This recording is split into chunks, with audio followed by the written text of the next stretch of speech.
বক্সিবাজার শিশু উদ্যানের উদ্যোগে বড়দিনে যে অনুষ্ঠান শুরু হয়েছিল সেই অনুষ্ঠানের বাকি অনুষ্ঠানগুলি অনুষ্ঠিত হয় দুদিন ধরে। তার মধ্যে রাজ্যব্যাপী যোগাসনের অনুষ্ঠান হয়েছিল।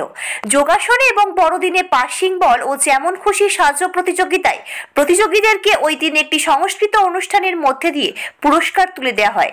সন্ধ্যার সময় কচিকাচাদেরকে নিয়ে একটি সাংস্কৃতিক অনুষ্ঠানও হয় এবং শেষ দিনে অনুষ্ঠিত হয় বিনামূল্যে দন্ত শিবির। শেষ দিনে সংস্কৃত অনুষ্ঠানের পাশাপাশি দুই শিল্পী সৌম্যসুন্দর দাস ও মিতা সরকার সমস্ত অনুষ্ঠানটি সুন্দরভাবে পরিচালনা করেন সম্রাট চক্রবর্তী।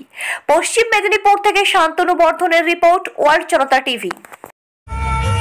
বছরে ওনাকে আমরা আমাদের কমিটি থেকে সমৃদ্ধি সম্মান 2025 প্রদান করব স্বর্গীয় তারিণী প্রসাদ মল্লিক। উনিও একজন আমাদের সমৃদ্ধি সম্মান প্রদান অনুষ্ঠান। আজকে আমাদের মানপত্রটি করে দেওয়ার জন্য